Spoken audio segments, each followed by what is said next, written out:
Hello students, मैं हूं Vishnu sir और एक बार फिर जबरदस्त और धांसू स्वागत है आपका आपकी फिजिक्स की क्लास में, जहां हम पढ़ने वाले हैं फिजिक्स के शानदार से कॉन्सेप्ट और जहां फिजिक्स का रटना मना है। तो आज का टॉपिक हमारा रहने वाला है कॉम्बिनेशन ऑफ रेजिस्टेंस, जो आप प्रीवियस क्लासेस में भी पढ़ चुके हैं। इसके अलावा यहां हम पढ़ने वाले हैं नीट, आईआईटी, एनटीएससी लेवल के क्वेश्चंस और साथ में सुपर डुपर कॉन्सेप्ट जिनसे रिलेटेड क्वेश्चंस जरूर एग्जाम में आते हैं। आज तक आपने पढ़ा होगा कॉम्बिनेशन ऑफ रेजिस्टेंस दो तरह का होता है, सीरीज एंड पैरेलल, और उसके फॉर्मूलाज भी पढ़ते हैं हम, जो समांतर क्रम संयोजन है और श्रेणी क्रम संयोजन उससे रिलेटेड। बट आज जो पढ़ने वाले हैं, आज जो यहाँ होने वाला है, बड़ा ही शानदार होने वाला है और आपने आज तक कभी ऐसा नहीं पढ़ा होगा, क्योंकि जो हमारे आईआईटी नीट में जो बड़े क्वेश्चंस आते हैं उनको यदि हम एज ए प्रोसीजर हम सॉल्व करें, सीक्वेंस से सॉल्व करें तो बहुत टाइम लगने वाला है। लेकिन आज यहाँ पर कुछ ऐसे ही कॉन्सेप्ट और ट्रिक्स के बारे में बात करने वाले हैं जहाँ जिनको अप्लाई करते हुए भी कितना भी बड़ा टाइप का क्वेश्चन है, कितना भी हाई लेवल और जो लेंथी क्वेश्चन है 2 मिनट में सॉल्व हो जाएगा और आपका आंसर करेक्ट होने वाला है। ठीक है, तो पूरी क्लास पे फोकस करना और साथ ही साथ में इसको नोट्स में लिख लेना है, क्योंकि इससे बेस्ट कॉन्सेप्ट आपको आपकी टेक्स्ट बुक में भी नहीं मिलने वाला है। ठीक है, तो आइए बात करते हैं कॉम्बिनेशन ऑफ रेजिस्टेंस पर। ध्यान से देखना, क्योंकि आज का कॉन्सेप्ट आपको कॉम्बिनेशन ऑफ सेल में भी काम आने वाला है, जहां पे सेलों का संयोजन किया जाता है और उससे रिलेटेड क्वेश्चंस आने ही आने वाला है। चाहे आप सीबीएसई बोर्ड में हो, चाहे आप आरबीएसई बोर्ड में हो, कोई भी स्टेट लेवल एग्जाम में हो या फिर कोई भी आप नेशनल बोर्ड एग्जाम से पढ़ रहे हो, आपको इस टाइप के क्वेश्चंस जरूरी आएंगे, ये पक्का है 100%। इस बार नीट में आए, आईआईटी में भी आए इस टाइप का क्वेश्चंस, तो पकड़ पूरी ढंग से रखो, वरना लास्ट में आपके पास रटने के अलावा और कोई ऑप्शन नहीं रहेगा और रटना मना है। तो देखिए, कॉम्बिनेशन सेल की बात करते हैं। सबसे पहले कॉम्बिनेशन ऑफ रेजिस्टेंस, श्रेणी क्रम। ठीक है, सीरीज में क्या होता है ये हम पहले भी पढ़ चुके हैं, जहां हमने कैपेसिटर जोड़ा था, सेम वही प्रिंसिपल यहां लागू करना है। बार बार हर टॉपिक के लिए अलग अलग प्रिंसिपल या अलग अलग ट्रिक रटोगे तो कब तक अपनी पकड़ सब्जेक्ट पर ढीली रखोगे। यदि कॉन्सेप्ट क्लियर होगा तो ही पकड़ मजबूत होगी, तो ही आप क्वेश्चन कर पाएंगे, अदरवाइज रटने से कभी भी कोई क्वेश्चन नहीं होता है। समझ गए मेरी बात? तो देखो क्या बताया था उस समय कॉन्सेप्ट में कि आपके पास 2 या 2 से ज़्यादा रेजिस्टेंस या कैपेसिटर या सेल इस तरीके से जुड़े हुए रहे कि पहले वाले का लास्ट एंड सेकंड वाले के पहले एंड से जुड़ा हुआ रहे, तो इस रेजिस्टेंस का सेकंड एंड पहले वाले के अगले वाले के फर्स्ट एंड से जुड़ा हुआ है। इसी तरीके से इसका सेकंड एंड इसके फर्स्ट एंड से जुड़ा हुआ है। इस तरह का कॉम्बिनेशन सीरीज कॉम्बिनेशन कहलाता है। ये तो सिंपल सा क्वेश्चन है, लेकिन जब लेंथी क्वेश्चंस आते हैं जहां पर खूब सारा रेजिस्टेंस या कैपेसिटर जोड़ा हो या उनका कॉम्बिनेशन पता ना हो कि सीरीज और पैरेलल मिक्स दिया हुआ रहे, तो वहां पता लगाने का सीधा सा तरीका है, आपको सबसे पहले एक बैटरी जोड़ देनी है। ये बैटरी आपने जोड़ दी, ये आपका स्टार्टिंग पॉइंट रहेगा। ठीक है, रेजिस्टेंस की बात की जाए तो बैटरी से फ्लो होगा current I, battery total potential V दे रखा है आपको। जब करंट आई फ्लो होगा तो देखो यहाँ पर जब यहाँ से गुजरेगा तो ये रेजिस्टेंस R1 है, ये रेजिस्टेंस R2 है और ये रेजिस्टेंस R3 है। तो जब आई करंट यहाँ से गुजरेगा तो R1 से होता हुआ R2 में जाएगा, R2 से होता हुआ R3 में जाएगा और R3 से होता हुआ वापस बैटरी पर आ जाएगा। इसका मतलब करंट को 2 डायरेक्शन या 2 रास्ते कहीं पर मिले ही नहीं हैं। करंट केवल एक ही रास्ते में फ्लो हो रहा है और एक रास्ते में एक ही वायर में आने वाले या जिन रेजिस्टेंस से सेम करंट फ्लो होता है वो हमेशा सीरीज में जुड़े होते हैं। तो मतलब यहां पर देखो, करंट जब यहां से फ्लो हो रहा है तो R1, R2, R3 तीनों से सेम फ्लो हो रहा है। कहीं पर भी करंट को 2 या 2 से ज़्यादा रास्ते नहीं मिले हैं, क्योंकि जहाँ पर 2 या 2 से ज़्यादा रास्ते जहाँ पर मिल जाए, जिसे हम जॉइंट बोलते हैं या नोड बोल सकते हैं या जंक्शन बोलते हैं। ठीक है, जहाँ पर 2 या 2 से ज़्यादा तार जुड़े हुए हो वहाँ से हमेशा पैरेलल कॉम्बिनेशन स्टार्ट हो जाता है। आगे मेरी बात समझ में? तो देखो यहाँ पर करंट आई फ्लो हुआ, R1, R2, R3 से होता हुआ सीधा आ गया यहाँ पर वापस जहाँ से ये स्टार्ट हुआ था। तो यहाँ पर विभवांतर potential drop V1 equal to हुआ IR1, यहाँ पर V2 इक्वल टू हुआ IR2 और यहाँ पर हो गया V3 इक्वल टू IR3। इस कॉम्बिनेशन में देखो सबसे पहले I की वैल्यू हमेशा रहने वाली है कांस्टेंट तो आप ऐसे भी याद रख सकते हैं कि जिस या जिन रेजिस्टेंस में करंट की वैल्यू सेम रहे वो हमेशा सीरीज में जुड़े हुए रहेंगे, और जहां पर करंट की वैल्यू सेम ना रहे वो हमेशा पैरेलल कॉम्बिनेशन में जुड़े हुए रहेंगे। तो देखो यहां पर I की वैल्यू कांस्टेंट है बट पोटेंशियल कांस्टेंट नहीं है, विभव की वैल्यू अलग अलग है। तो ये जो टोटल विभव आया है V1, V2, V3 ये आया कहां से है? ये बैटरी वाला जो पोटेंशियल है, बैटरी पर जो विभव है वही डिस्ट्रीब्यूट हुआ है, उसी का बंटवारा हुआ है। तो इन तीनों का योग, इन तीनों का सम कभी भी बैटरी वाले पोटेंशियल से ज़्यादा नहीं हो सकता। तो V1 plus V2 plus V3 तीनों का जो योग है, तीनों का जो सम है वो बैटरी के इक्वल आएगा। तो V equals to V1 plus V2 plus V3, then V equals to यहाँ पे मैं लिख सकता हूँ IR1, यहाँ पे मैं लिख सकता हूँ IR2 और यहाँ पे मैं लिख सकता हूँ IR3। अब देखो यहाँ पर ये टोटल V है, ये रहा टोटल V। जब टोटल V की बात आए तो टोटल ही I होना चाहिए और टोटल ही R होना चाहिए। तो यहाँ पर मैं V की जगह लिख सकता हूँ IR। अब टोटल I जो बैटरी से निकल रहा है यहाँ पर वो तो I है और सब में सेम है, ठीक है। तो I की वैल्यू तो सेम रहेगी, बट इस R का क्या किया जाए? तो R जो है वो टोटल R है। टोटल R का मतलब होता है कॉम्बिनेशन ऑफ दिस रेजिस्टेंस, ये जो प्रतिरोध है इनका योग। अब इनको आप किस तरीके से जोड़ने वाले हो वो डिपेंड करता है फॉर्मूला पर। तो मैं तीनों का जो योग है टोटल रेजिस्टेंस ऑफ सर्किट है, परिपथ का कुल प्रतिरोध है, जिसे लिख देता हूं मैं R इक्विवेलेंट या तुल्य प्रतिरोध में कह सकता हूं। यहां पर देखिए R इक्विवेलेंट, I आप कॉमन ले लीजिए, R1 plus R2 plus R3, I से I को कैंसिल कर दीजिए, आपके पास बचेगा R equivalent equals to R1 plus R2 plus R3। ये लीजिए। इसका मतलब हुआ कि यदि आपको परिपथ का कुल प्रतिरोध निकालना है तो सभी प्रतिरोधों को आपको जोड़ना पड़ेगा। इक्विवेलेंट रेजिस्टेंस निकालने के लिए सभी रेजिस्टेंस का सम करना पड़ेगा। अब यहाँ से एक बात और निकल के आती है जो हमेशा पूछी जाती है एग्जाम में, या कॉमन सेंस के लिए ज़रूरी है कि जैसे जैसे रेजिस्टेंस बढ़ेंगे, जैसे R equivalent equals to R1 plus R2 plus R3, और भी रेजिस्टेंस जुड़ते जा रहे हैं, जैसे जैसे रेजिस्टेंस जुड़ते जाएंगे R इक्विवेलेंट की वैल्यू में क्या फ़र्क आएगा? तो देखो अभी 3 रेजिस्टेंस है, 4 जोड़ सकते हैं, 5 जोड़ सकते हैं, 6 जोड़ सकते हैं। इसका मतलब हुआ कि जब जब रेजिस्टेंस बढ़ेगा, जैसे जैसे रेजिस्टेंस की वैल्यू बढ़ेगी वैसे वैसे टोटल रेजिस्टेंस हमेशा बढ़ जाएगा।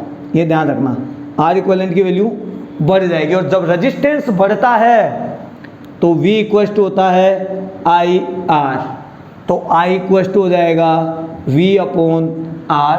जैसे जैसे रेजिस्टेंस बढ़ेगा वैसे वैसे करंट की वैल्यू कम हो जाएगी। ध्यान रखना, आगे जो भी एग्जाम आप देने जाओगे वहाँ इनसे रिलेटेड जरूर क्वेश्चन निकल के आएगा।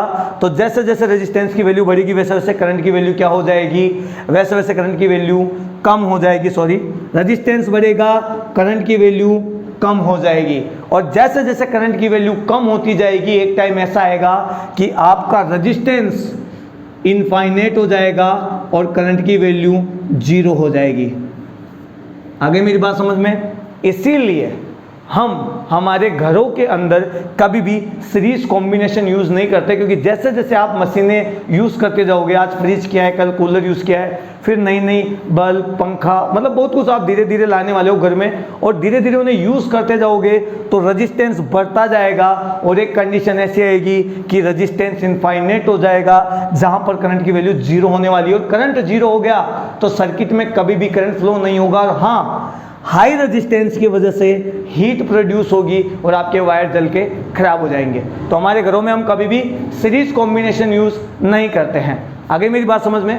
बात करते हैं पैरेलल कॉम्बिनेशन की, ठीक है।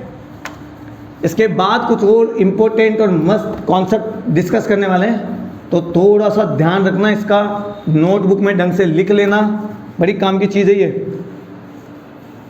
फॉर्मूला याद करना बड़ी बात नहीं है, क्योंकि हम 10th क्लास में भी पढ़ते हैं इस चीज़ को, और बाद में बहुत बार हमें याद भी रहता है और क्वेश्चंस भी प्रैक्टिस करते हैं।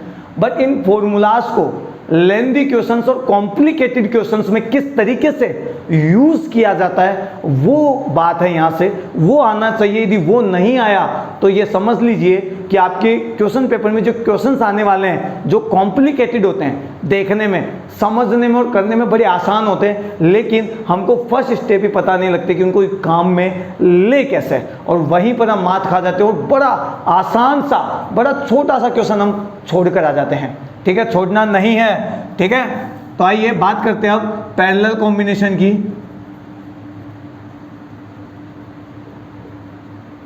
ये लीजिए, बात करें अब पैरेलल कॉम्बिनेशन, समांतर क्रम। समांतर क्रम, अब देखो पैरेलल कॉम्बिनेशन में क्या होता है।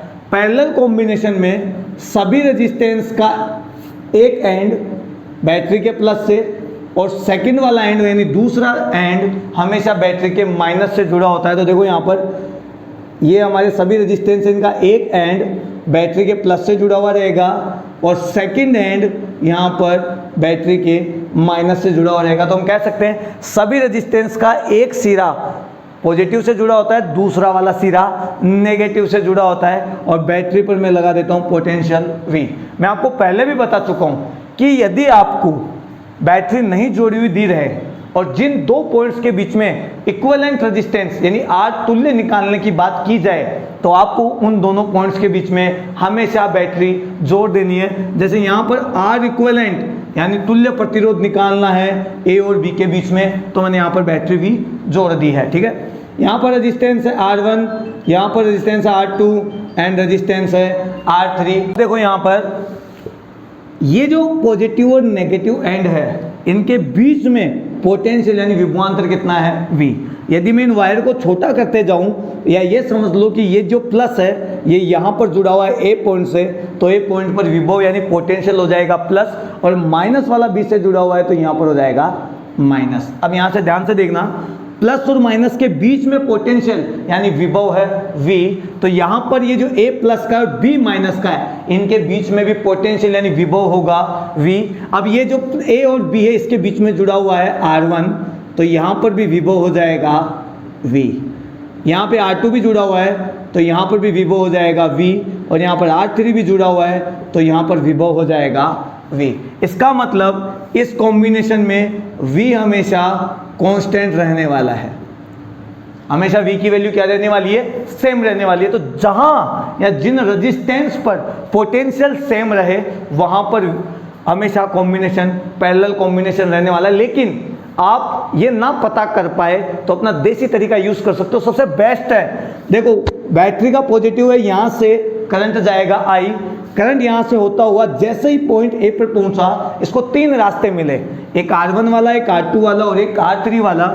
तीनों पर इसका जाना जरूरी है, तो इसके तीन टुकड़े हो गए, या इसने अपने आप को तीन पार्ट में बांट लिया, I1 एंड I2 और I3। तो यहाँ पर इस I को तीन रास्ते मिले, तो यहाँ से पैरेलल कॉम्बिनेशन चालू होगा, समांतर क्रम चालू होगा, जहाँ तक रहेगा जहाँ पर ये वापस आकर वैसे के वैसे ना हो जाए।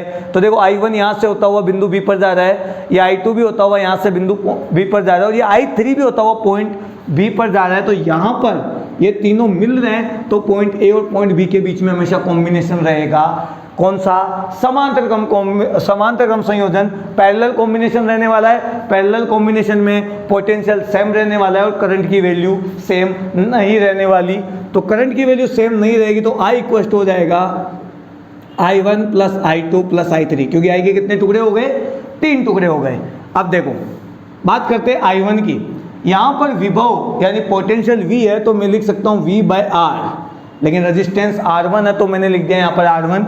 अब बात करते हैं यहाँ पर, तो यहाँ लिख दिया मैंने V/R2 और यहाँ पर लिख दिया है मैंने V/R3।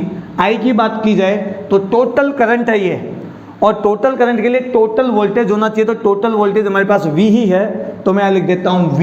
बट टोटल रेजिस्टेंस हमारे पास नहीं है और वही हमें निकालना है, तो मैं यहाँ पे लिख सकता हूँ R इक्विवेलेंट, जो मुझे यहाँ से निकालना पड़ेगा। R इक्विवेलेंट यानी कॉम्बिनेशन ऑफ दिस रेजिस्टेंस, इन सभी प्रतिरोधों का संयोजन। टोटल कितना आने वाला है, तो देखो V/R equivalent equals to, V की जगह V रख दो, 1/R1, 1/R2, 1/R3। आप कॉमन ले लेते हो तो आपके पास 1/R1 plus 1/R2 plus 1/R3 बचने वाला है। V से V कैंसिल हो जाएगा और हमारे पास बचेगा 1/R equivalent equals to 1/R1, 1/R2 and 1/R3। ये अब टोटल रेजिस्टेंस यानी R इक्वलेंट का फॉर्मूला आ गया है। फिलहाल ये 1/R इक्वलेंट का है, आपको वैल्यूज रखनी है, फिर सॉल्व करना, फिर ओनली R इक्वलेंट निकालना है। ठीक है, आगे देखिए, इसी में कुछ और बताता हूं मैं आपको, मेरे काम की चीज़ है, रफ कर देता हूं यहां पर, क्योंकि जो भी सवाल आने वाला है वो यहां के बाद में कॉम्प्लिकेटेड हो जाता है। ठीक है, और वही कॉम्प्लेक्सिटी की वजह से हमारा छूट जाता है। तो देखो यहां पर मेरे पास दो रेजिस्टेंस सपोज करो R1 और R2, और ये किसी सर्किट में जुड़े हुए हैं। जैसे मैं यहाँ जोड़ देता हूँ, एक रेजिस्टेंस यहाँ पे जोड़ देता हूँ, फिर दो रेजिस्टेंस यहाँ पे जोड़ देता हूँ, ये लीजिए, ये लो, और बैटरी जोड़ दी है। ठीक है, ये R3 ले लेता हूँ, ये एक R4 ले लेता हूँ, एक R5 ले लेता हूँ, और मुझे पूछा जाए कि R1 और I2 में जो करंट आ रहा है, मतलब I1 और I2 निकालो, तो ये मेरे लिए बड़ा कॉम्प्लिकेटेड सा सवाल हो जाएगा। क्यों? क्योंकि मुझे पहले टोटल करंट निकालना पड़ेगा, टोटल करंट के बाद यहाँ पर पोटेंशियल यानी वोल्टेज निकालना पड़ेगा, फिर यहाँ वोल्टेज निकालना पड़ेगा, फिर यहाँ वोल्टेज निकालना पड़ेगा। मान लो यहाँ पर वोल्टेज आया V3, यहाँ पर आया V2 और यहाँ पर आया V1। V3 निकालना पड़ेगा, फिर V3 से मुझे सॉल्व करना पड़ेगा V3/R1, तब जाकर मेरे पास I1 निकलेगा। सिमिलरली यदि मैं R2 का डिवाइड दे दूं तो मेरे पास I2 निकल के आ जाएगा, लेकिन ये टाइम बहुत खाएगा, टाइम कंज्यूम करेगा, और टाइम ही तो हमारी फर्स्ट प्रायोरिटी है, क्योंकि एग्जाम में टाइम मैनेजमेंट ही वाला ही सबसे ज़्यादा नंबर लेकर आएगा। तो टाइम मैनेजमेंट भी होना चाहिए, तो उसके लिए ज़रूरी, देखो यहाँ पर मैं आपको बता देता हूँ। सबसे पहले यहाँ बात करते हैं, जब दो रेजिस्टेंस हो तो आप फॉर्मूला ये यूज़ मत करना, डायरेक्ट यूज़ करना, R equivalent is equal to R1 into R2, R1 plus R2। ये लीजिए, दो रेजिस्टेंस के लिए सीधी सीधी वैल्यू आएगी, अदरवाइज आप एलसीएम लोगे फिर सॉल्व करोगे तो ज़्यादा टाइम लगेगा। अब जो पहले क्लास ले चुके हैं, जिन्होंने series and parallel combination of capacitor, संधारित्रों का संयोजन जो पढ़ चुके हैं, उनके लिए तो ये फॉर्मूला बड़ा आसान है, क्योंकि मैंने वहाँ पे भी बताया था। जो नहीं पढ़े हैं वो डिस्क्रिप्शन में जाइए, वहाँ पर मैंने लिंक दे रखा है पूरी प्लेलिस्ट का, आप वहाँ जाकर सभी वीडियोस सीक्वेंस वाइज देख सकते हैं। चाहे आप कोई भी बोर्ड से हो, आपको अकॉर्डिंग टू योर सिलेबस आपको हर टॉपिक वहाँ मिलने वाला है, वहाँ अपने सारे डाउट्स आप क्लियर कर सकते हैं। और फिर भी यदि आपको डाउट है या कोई प्रॉब्लम है या आपको पढ़कर मज़ा आया है, आपको लगा है कि आज के बाद फिजिक्स रटना नहीं पड़ेगा, तो आप कमेंट बॉक्स में कमेंट कर सकते हैं, हमेशा आपके कमेंट का इंतजार रहेगा। ठीक है, आइए बात करते हैं आगे। दो रेजिस्टेंस की बात कर चुके, अब यहाँ देखो सुपर डुपर कॉन्सेप्ट की बात कर रहा हूँ मैं, यहाँ पे ध्यान से देखना, कहीं नहीं दिया हुआ है। ठीक है, सॉल्व कर कर आपको बताऊंगा नहीं, क्योंकि इतना लेंथी आपके कोई काम का नहीं, डायरेक्ट बताऊंगा, बट ऐसा कॉन्सेप्ट बताऊंगा जिसको कहीं भी यूज करो 100% सक्सेस वाले करेक्ट आंसर ला कर देगा। तो देखो यहाँ पर मुझे वैल्यू चाहिए I1 और I2 की, और यहाँ पर करंट ने एंट्री मारी I ने, तो जहां हमको रेजिस्टेंस चाहिए, ये दो के लिए लागू है, तीन के लिए बता सकता हूं, लेकिन तीन वाले में कॉम्प्लिकेशन ज़्यादा हो जाते हैं, बच्चे रटना स्टार्ट कर देते, इसलिए मैं नहीं बताता हूं। तो फिलहाल मैं दो के लिए बता रहा हूं। आगे देखो, यहाँ पे देखो I करंट की एंट्री हुई यहाँ पर, तो मुझे चाहिए I1, तो एंट्री कितने करंट की हुई? I की। I1 किस में है? R1 में, इसके अपोजिट वाले से मल्टीप्लाई कर दो, मतलब R2 से मल्टीप्लाई कर दो, और डिवाइड में इनके सम का डिवाइड दे दो, R1 प्लस R2। तो I1 की वैल्यू मुझे चाहिए, तो टोटल करंट I को मल्टीप्लाई करो R2 से, दूसरे वाले रेजिस्टेंस है I इंटू R2, और इन दोनों के योग का, इन दोनों के सम का डिवाइड दे दो। सिमिलरली आप I2 भी निकाल सकते हैं, और I2 निकालने के लिए आपको क्या करना पड़ेगा? वही टोटल करंट कितना है? I। इसके अलावा मुझे करंट चाहिए R2 में, तो इसके अपोजिट में रेजिस्टेंस कौन है? R1 है, तो I को मल्टीप्लाई करो R1 से, और यहाँ पर लिख दो R1 प्लस R2। ये दो फॉर्मूला और आपका क्वेश्चन चुटकियों में सॉल्व। अदरवाइज भटकते रहना वहाँ पर भूत की तरह, पलटते रहना पेज, और पड़ोसियों को देखने के अलावा आपके पास कोई ऑप्शन नहीं रहेगा। और फिर जो आपके IIT नीट के जो सपने हैं, वो वहाँ एक सवाल से आपकी कट ऑफ में से आपको बाहर कर देते हैं, पूरा सपना वहीं का वहीं खत्म हो जाता है। तो वही सवाल जो हमेशा आने वाला है, बट हम उलझने वाले हैं, आज के बाद हमें नहीं उलझना है और पूरा का पूरा क्लियर करना है। उसके बाद में वहां आने वाले हर सवाल को सॉल्व कर आना है। फिर देखो कैसे तुम्हारा सिलेक्शन नहीं होता है, कैसे फिजिक्स आपके लिए आसान नहीं बनती है। पर बेटा ध्यान यहाँ पर कॉन्सेप्ट पर होना चाहिए, रटने पर नहीं। आगे मेरी बात समझ में? तो ये कॉम्बिनेशन है आपका रेजिस्टेंस का, बड़ा काम की चीज़ है। और जैसे जैसे और इससे रिलेटेड क्वेश्चंस कराने वाला हूं जो नेक्स्ट क्लास में होंगे, कुछ मोस्ट इंपोर्टेंट क्वेश्चंस होंगे आपके लिए जो कॉम्बिनेशन पर ही डिपेंड करेंगे, इसी के बेसिस पर रहेंगे।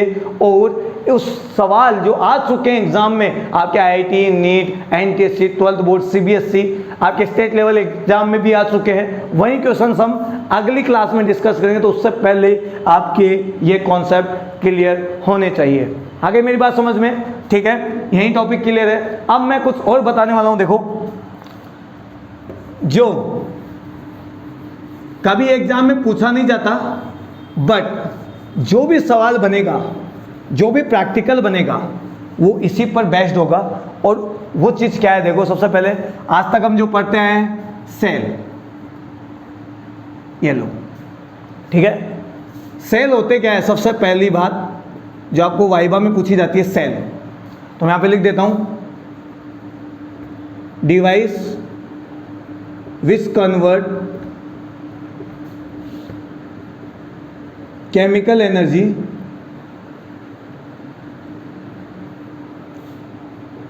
Into electrical energy.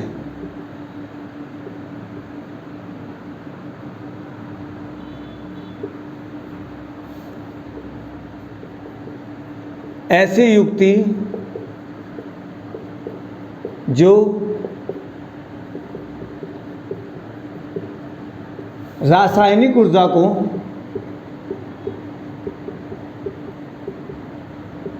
विद्युत ऊर्जा में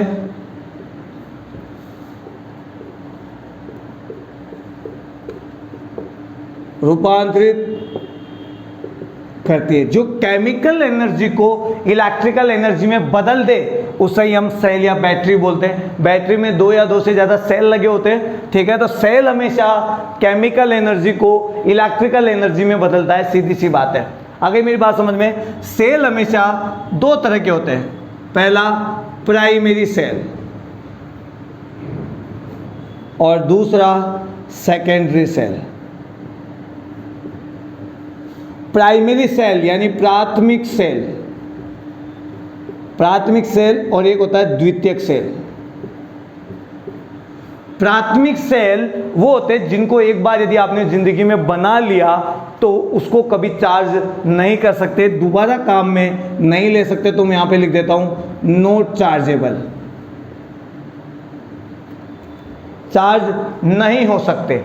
लेकिन द्वितीयक सेल वो है जिनको यदि आपने एक बार बना दिया, यूज कर लिया, ये डिस्चार्ज हो गए और उसके बाद भी आप वापस इन्हें चार्ज कर सकते हैं। इन्हें हम सेकेंडरी सेल कहते हैं। जो हमारे गाड़ियों में, ट्रकों में जो बैटरी आती है जिसे हम यूज करने के बाद दोबारा चार्ज कर सकते हैं, वो होते हैं द्वितीयक सेल। लेकिन लेक्लांसी सेल, डेनियल सेल और ड्राई सेल जो शुष्क सेल होते हैं वो हमेशा चार्जेबल नहीं होते, इसलिए वो होते हैं प्राइमरी सेल। याद रहेगा।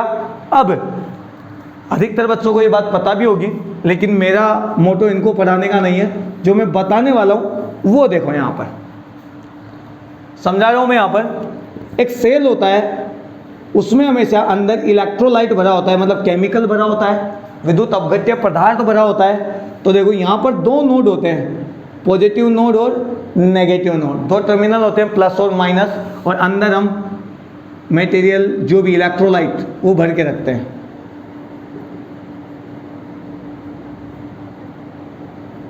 इलेक्ट्रोलाइट विद्युत अपघट्य पदार्थ जिसका अपघटन होता है और जो इलेक्ट्रॉन देता है, जो इस माइनस से होते हुए प्लस टर्मिनल पर आते हैं, उन्हें हम कहते हैं विद्युत अपघट्य पदार्थ, जो सेल के अंदर भरा होता है। अब देखो सबसे बड़ी बात यहां पर, जब हम विद्युत अपघट्य पदार्थ इसमें भर चुके हैं और सेल को भी हमने खुले परिपथ में रख रखा है, मतलब ओपन सर्किट, ओपन सर्किट खुला परिपथ, तो देखो मैंने यहाँ पे खुला परिपथ है, अभी ये बैटरी में लेकर आया हूँ, बस डब्बे से निकाला है अभी, और मैंने अभी इसके बीच में कुछ भी नहीं जोड़ा है, तो ये खुला परिपथ है, ठीक है। और जब सेल खुला परिपथ होता है तो इन दोनों टर्मिनल के बीच में, प्लस और माइनस के बीच में जितना पोटेंशियल डिफरेंस होता है, जितना विभवांतर होता है, उसे हम कहते हैं ईएमएफ, इलेक्ट्रोमोटिव फोर्स। तो आ जाओ बात करते हैं यहाँ पे सबसे पहले ईएमएफ की।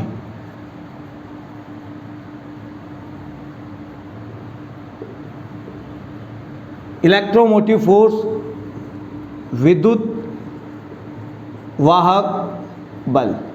इसके आगे फोर्स लगा हुआ है तो ये मत समझना ये फोर्स है, ये वोल्टेज ही है। बट जब विभवांतर यानी पोटेंशियल के बारे में कभी किसी ने बताया नहीं था, तब इसके बारे में जो बात हुई तब इसे बोला गया ईएमएफ, इलेक्ट्रोमोटिव फोर्स।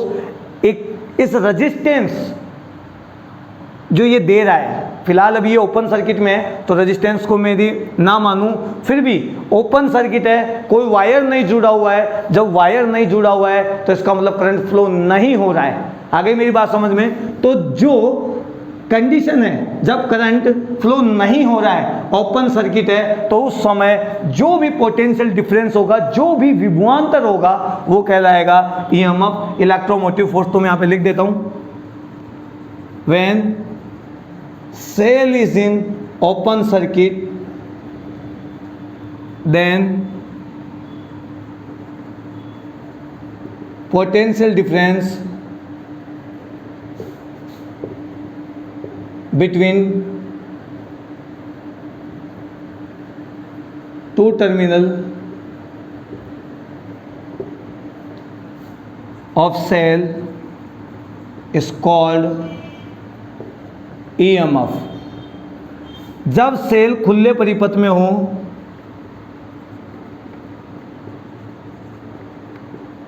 खुले परिपथ में हो, तो सेलों के दोनों इलेक्ट्रोडों के मध्य विभवांतर विद्युत वाहक बल कहलाता है। विद्युत वाहक बल कहलाता है, ठीक है। तो जब सेल हमें ओपन सर्किट में दिए रहते हैं, यानी सेल हम जब नया लेकर आते हैं तो दुकान पर जाके बोलते हैं कि मुझे एक सेल चाहिए, एक बैटरी चाहिए 12 वोल्ट की, तो 12 वोल्ट का वो हमें सेल दे देते हैं। अभी उसने 12 वोल्ट बोला है, आप सेल के ऊपर देखना लिखा हुआ मिलेगा आपको 12 वोल्ट। इसका मतलब आप अभी यूज़ नहीं कर रहे हैं, लेकिन अभी भी इन दोनों टर्मिनलों के बीच में, इन प्लस और माइनस के बीच में जो वोल्टेज डिफरेंस है, पोटेंशियल डिफरेंस है, विभवांतर है, वो कितना है? 12 वोल्ट है, तो वो कहलाएगा ईएमएफ। अभी भी सर्किट ओपन है आपका, ध्यान रखना, ठीक है। जो बोला जाता है आपको, ठीक है, जो आइडियल कंडीशन है वो कहलाती है ईएमएफ। अब ईएमएफ के बाद देखो, एक होता है टर्मिनल वोल्टेज, ठीक है, इसको नोट कर लेना, मैं आगे बात बता रहा हूँ, रफ कर रहा हूँ, वीडियो पॉज करके नोट कर लेना, मैं रफ कर रहा हूँ, है ना। आगे देखते हैं। अभी बात हुई है ईएमएफ की, और सेल अभी हमारा ओपन कंडीशन में, ओपन सर्किट वाली कंडीशन में है, ठीक है। ये लो, ये प्लस और ये माइनस, इसके अंदर जो भी मटेरियल भरा हुआ है इलेक्ट्रोलाइट। अब देखो, जब हम सेल को क्लोज कंडीशन में रखें, यानी क्लोज सर्किट वाली कंडीशन में रखें, बंद परिपथ में रखें, और बंद परिपथ का मतलब है प्लस और माइनस के बीच में हमने कुछ वायर जोड़कर रेजिस्टेंस जोड़ दिया है, या कुछ भी बल्ब वगैरह जोड़ दिया है, ठीक है।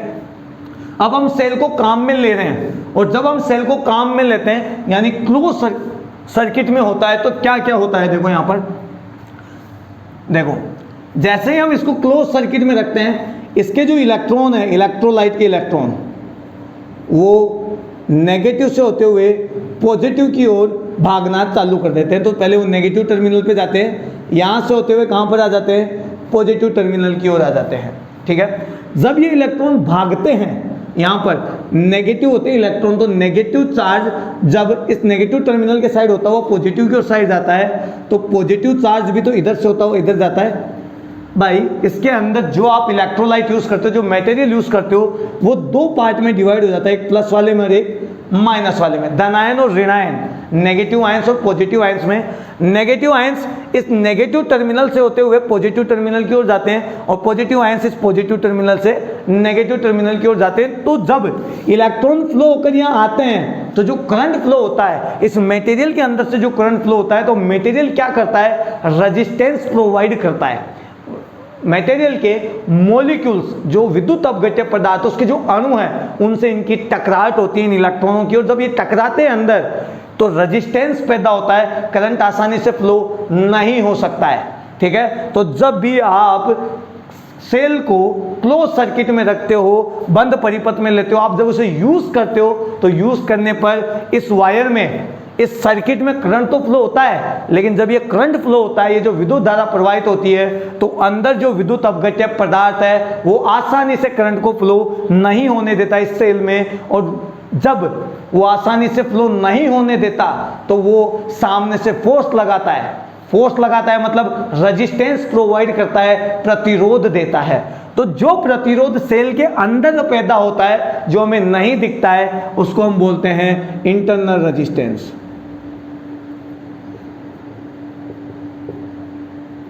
इंटरनल रेजिस्टेंस, आंतरिक प्रतिरोध। आंतरिक प्रतिरोध, तो यहां पे मैं लिख देता हूं इंटरनल रेजिस्टेंस, वो रेजिस्टेंस जो बैटरी या सेल के अंदर पैदा होता है, किसकी वजह से, इलेक्ट्रोलाइट की वजह से, विद्युत अपघट्य पदार्थ की वजह से। तो मैं यहां पर लिख सकता हूं रेजिस्टेंस ऑफर्ड बाय इलेक्ट्रोलाइट, विद्युत अपघट्य पदार्थ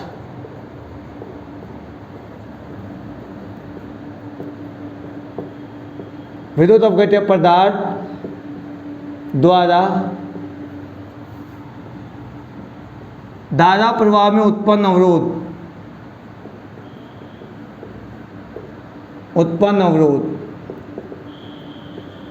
को हम आंतरिक प्रतिरोध कहते हैं। आंतरिक प्रतिरोध कहलाता है।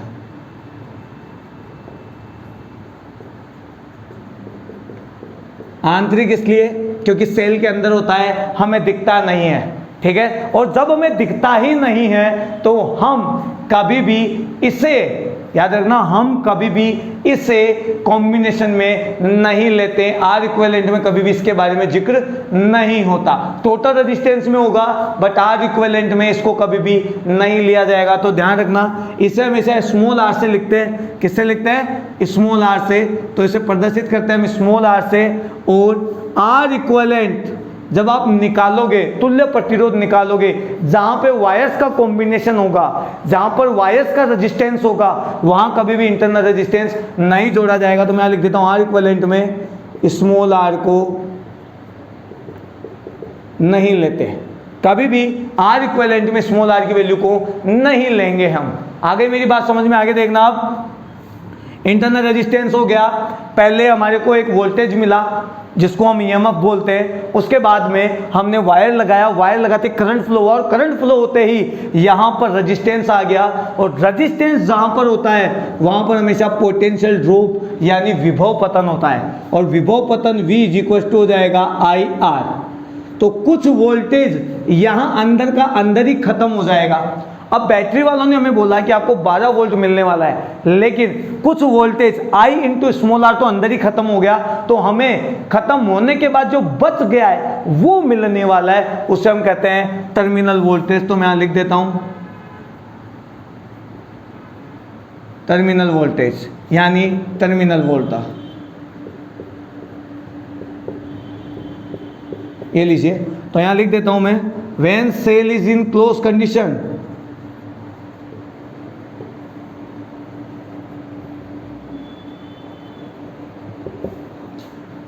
potential difference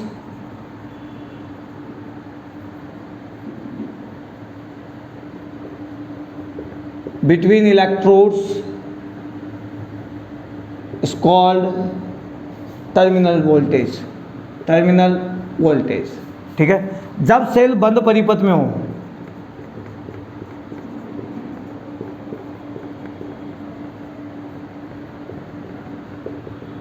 तो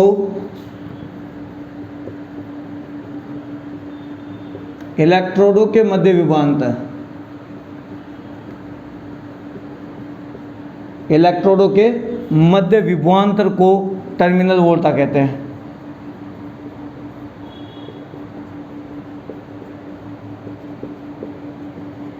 ये लीजिए, तो अब हमारे पास ये भी वोल्टेज है, पहले ईएमएफ था वो भी वोल्टेज ही था, ये ध्यान रखना। तो फिर पता कैसे लगेगा, तो मैं आपको बता देता हूं। जब आप सेल यूज नहीं कर रहे हो, जब आपने दोनों टर्मिनल के बीच में कुछ नहीं जोड़ा है, तो उस समय जो पोटेंशियल, जो विभवांतर, जो वोल्टेज रहता है, उसे हम कहते हैं ईएमएफ, जो हमें कंपनी बोलकर देती है कि ये बैटरी इतने वोल्ट की है। सपोज करो 12 वोल्ट की बैटरी है, तो वो हमारा ईएमएफ है, ठीक है। जब आपने सर्किट जोड़ दिया, करंट फ्लो किया, सेल को यूज किया, तो सेल के अंदर जो मॉलिक्यूल्स है उनकी वजह से, जो अणु है, जो विद्युत अपघट्य पदार्थ, जो इलेक्ट्रोलाइट है, उसकी वजह से अंदर रेजिस्टेंस पैदा हो जाता है, प्रतिरोध पैदा हो जाता है, जिसे बोलते हैं हम आंतरिक प्रतिरोध, इंटरनल रेजिस्टेंस, जिसे स्मॉल आर लिखते हैं, ठीक है। अब देखो, स्मॉल आर यदि आ गया है, रेजिस्टेंस आ गया है, तो वहां पर विभव पतन यानी पोटेंशियल ड्रॉप जरूर होगा।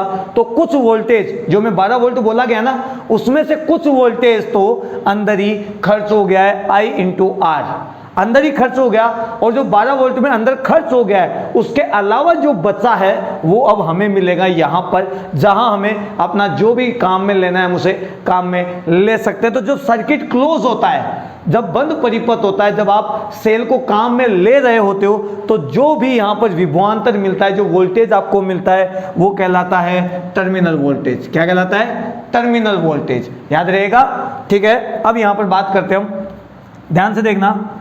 तो टर्मिनल वोल्टेज को लिखते हैं हम V से। हमें कितना मिला था भाई? E मिला था, यानी विद्युत वाहक बल EMF मिला था। उसमें से कितना खर्च हो गया? अंदर ही खर्च हो गया है I × R, तो मैं लिख देता हूं I × R। तो आपके पास जब भी टर्मिनल वोल्टेज की बात आएगी, तो वो EMF में से आपको जो अंदर खर्च हो गया है, जो आपको नहीं मिला है, जिसका आपने यूज नहीं किया है, उसको आप माइनस कर देंगे, बचा हुआ आपका टर्मिनल वोल्टेज कहलाएगा। तो यहाँ पर V है terminal voltage, TV, terminal voltage. ये जो E है वो है EMF, इलेक्ट्रोमोटिव फोर्स, विद्युत वाहक बल, याद रहेगा। और ये जो R है यहाँ पर, ये है आंतरिक प्रतिरोध, यानी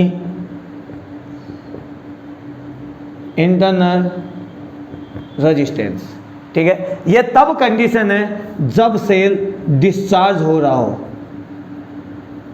फिलहाल आप अभी डिस्चार्ज कर रहे हो सेल को, पता है ना, क्योंकि आप यूज कर रहे हो।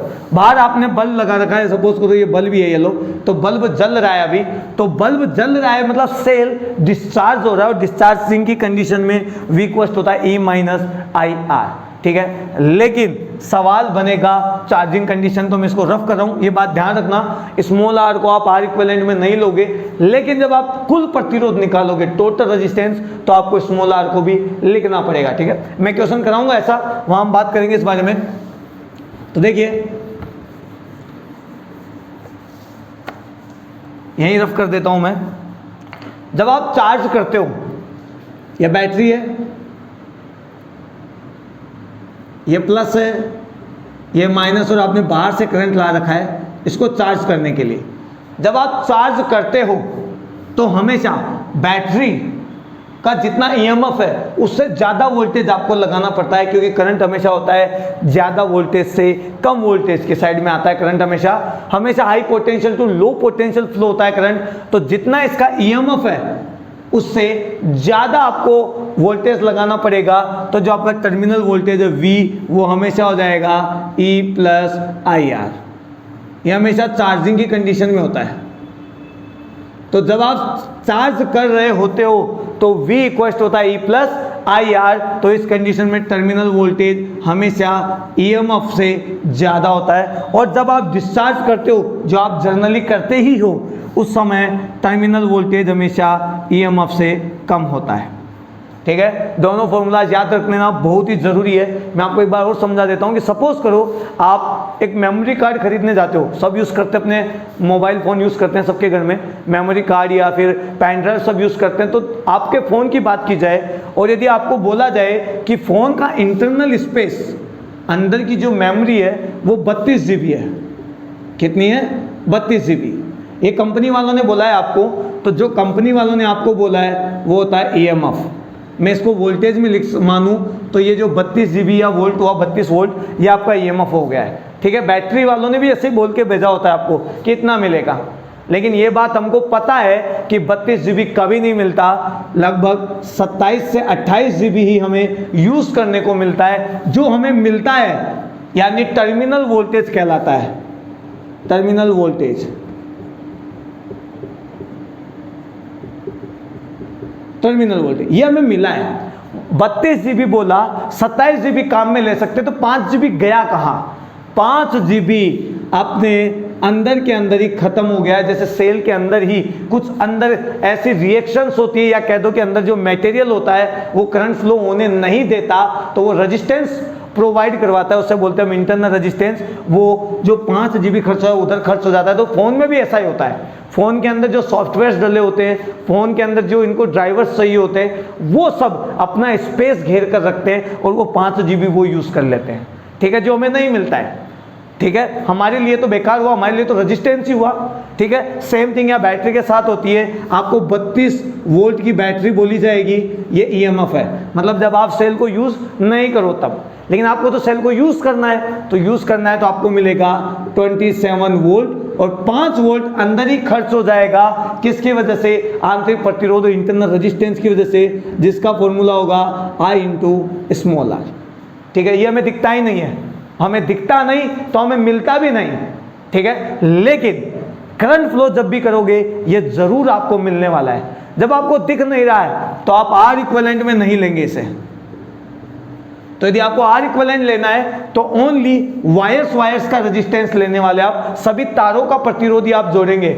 लेकिन यदि आपको करंट चाहिए I, तो आपको लिखना पड़ेगा total V by total resistance, और टोटल रेजिस्टेंस होगा R इक्विवेलेंट यानी तारों का प्रतिरोध, साथ में बैटरी का आंतरिक प्रतिरोध यानी इंटरनल रेजिस्टेंस, और अब करंट की वैल्यू आएगी।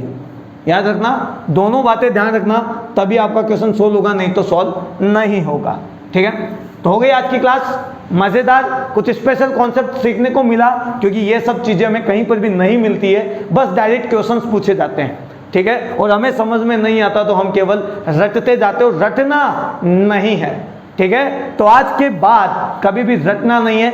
नेक्स्ट क्लास में हम पढ़ने वाले हैं इन्हीं सेलों के कॉम्बिनेशन को लेकर कुछ नया स्पेशल कॉन्सेप्ट। एक सेल तो हमने यूज करना सीखा है, अभी जब एक से ज्यादा सेल यूज करें तो EMF, terminal voltage, internal resistance, इन सब पे क्या प्रभाव पड़ता है, ये सब कैसे जोड़े जाएंगे, कैसे माने जाएंगे, ये सब हम पढ़ने वाले हैं नेक्स्ट क्लास में। मिस मत करना, क्योंकि यहाँ से बनता है very very most important questions, ठीक है। तो मिलते हैं नेक्स्ट क्लास में, जब तक के लिए जय हिंद, जय भारत।